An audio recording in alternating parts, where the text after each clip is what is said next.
Hi everyone, my name is Riley and welcome to or back to my channel.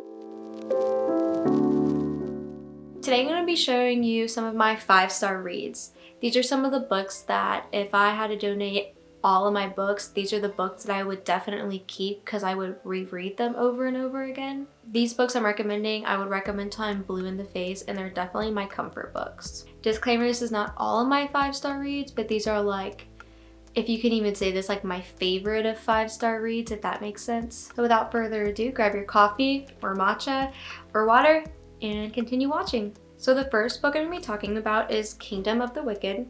This book is set in the 1700s or 1800s, I'm not quite sure, but it is set in Italy and it follows one of the twin sisters, and their family belongs to a coven, and the plotline starts with the twin sister being found murdered. So the other twin, is finding revenge to avenge her sister. What I really loved about this book was the twins' character arc, because in the beginning of the book, she was the Shire twin, and then you kind of saw her develop into a romance, but then also become more of a stronger willed character. And that was something that I really liked about this book. I also really liked the plot line and the way that the author wrote it. This was the kind of book that I was after I read it, I was Googling to see when the sequel came out. The next book I'm going to be talking about is November 9th. This book's about a girl who is eating at a restaurant with her dad and is kind of uncomfortable, and a guy swoops in and pretends to be her boyfriend. So they kind of hang out that day, happens to be on November 9th, and they make a promise to each other that they will see each other each November 9th every year. What I had loved so much about this book is that it was kind of like mislove, the characters were never on the same page until the very end. So it kind of kept you at, the edge of your seat. And of course there's a big Colleen Hoover plot twist in the middle. That's what she's known for. And so that's why I had loved this book so much. The next book I'm talking about is The Kiss Quotient. It is about a girl who's really smart and she has Asperger's. She's really good at certain things like her job, but she has a hard time opening up to people because her family's pressuring her for grandkids, and she kind of gets teased at work for not really having dates and always being in the office. She decides that she needs to get better at sex, but she doesn't want a boyfriend, so she hires an escort. And it starts off how escorts should and then it kind of develops into a relationship. What I loved about it so much was the aha moment and how he not helped her out, but accommodated for her Asperger's, and I loved that. That's what hit me the most, and just how they treated each other is what I loved the most about this book, so that's why I gave it a 5 stars. The next book I'm going to be talking about is another Colleen Hoover book. It is Verity. This is such a hard book to describe because it's about a girl who is paid to finish a book series for an author who's kind of she's disabled, I don't even know how to describe it. She's not cognitively there, and so she's unable to finish the series. So she goes and lives in the house the husband and their children live in to go through her study and find all the notes that she was going to make about the book, and she's still living there. Again, she's not there is what it seems like. There's a big twist. It left me just being what did I just read?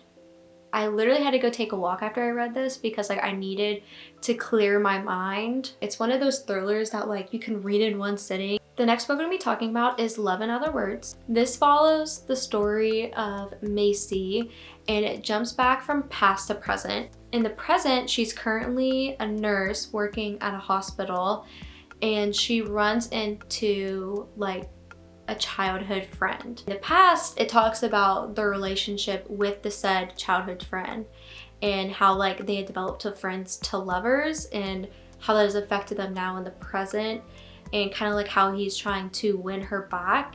And you're kind of unraveling what happened in the past as you're reading it. And this book I don't even know. It's just like it grips your heart and it makes you fall in love with the characters and sympathize with them, especially with Macy, that like it kind of just feels like you just want to give her a hug. Definitely a 5 out of 5. The next book I'm going to be talking about is The Lovely War. So this book is about a couple of relationships, like romance relationships, during the time period of World War II. But the catch to this is that it's told in the point of view of Greek gods. But it was just a really good book. I loved the way that the pages are laid out, and I think it has a beautiful design. Like it's just a satisfying read, and this is coming from someone who's not big into like fantasy reading. Like I've read fantasy books, but it's just not my ish. But I definitely recommend this one. This was like one of the first books that got me into reading, and that like this was like the book that I was like, okay, like this is it. The next book I'm going to be talking about is Normal People.